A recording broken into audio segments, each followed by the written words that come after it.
Hey all, welcome to this week's CIOPCC update. This tour is going to be a favorite collection, and I could have turned right there, and it's right in the green section to the left of the door. But then I couldn't talk about it. So, let's talk a little bit about my Harry Potter stuff. Now, this is a collection that covers a bunch of different companies, NECA, Star Ace, Gentle Giant. Lots of people got in on the Harry Potter gig back in the day, but it's not a collection I see myself expanding on much in the future because not a lot of people are really doing much with it anymore. So let's start out by looking at one of those companies that I mentioned, Gentle Giant.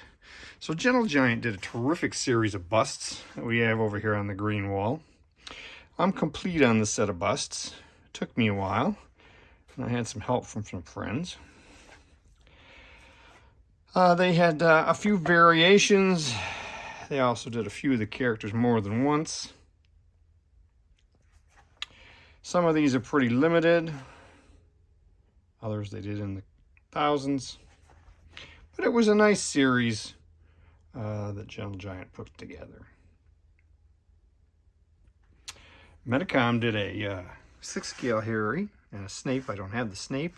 And there's some of the Star Ace 8 or 9 inch, I think they're 1/8, so 9-inch figures that they did down on that shelf.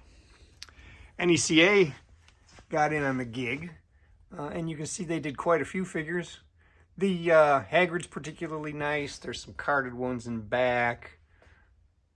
They even did some 4-inch figures. You'll see up there at the top, there's a box set of the 4-inch figures.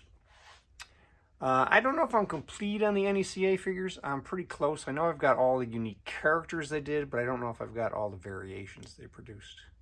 They also did a 1/4 scale Harry, who's up there on the top. Now, speaking of Star Ace, this is a really underappreciated line. The mirror in back, the Mirror of Ezered, is actually from Noble. It happens to be perfect for the 6-scale line. The kids are all great. Snape is solid work. That's a Hot Toys pair in the center there of the Fantastic Beasts. The Dumbledores are excellent. Hagrid in back. Voldemort is excellent. Shelf below, we have a few more of the older kids. They did have trouble with some of the older kids. The Gringotts goblins are excellent. They did the 2 diorama sets there with desks.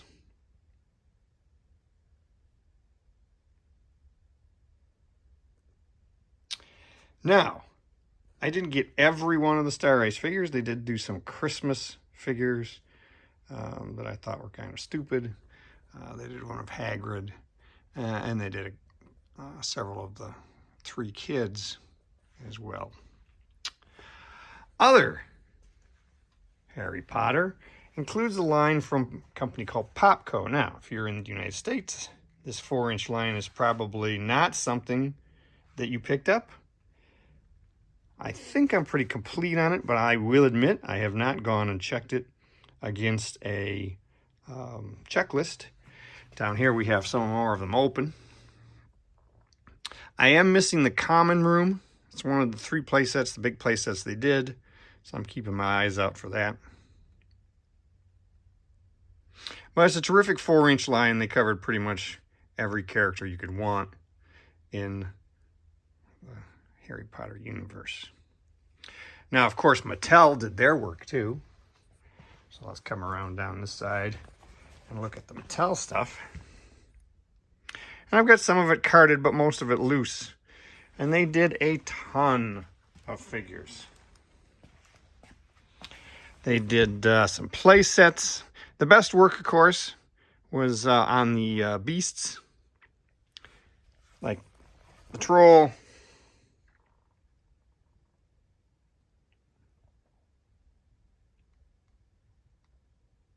but they did, I'll show you around on this side, they did do an interesting figure that was going to be more lifelike. You can see some of them hanging up there, playing Quidditch. They did that whole slime series. But if you look at this final Hermione, you'll notice that her likeness is much more realistic. That was the only one they did like that. They talked about doing it a little wider, but they never ended up doing it. So that's pretty much Harry Potter. Like I said, I don't really expect to pick up a lot more in the Harry Potter series because there's just nobody really doing much with it. But we'll see as time goes by. Talk to you next week.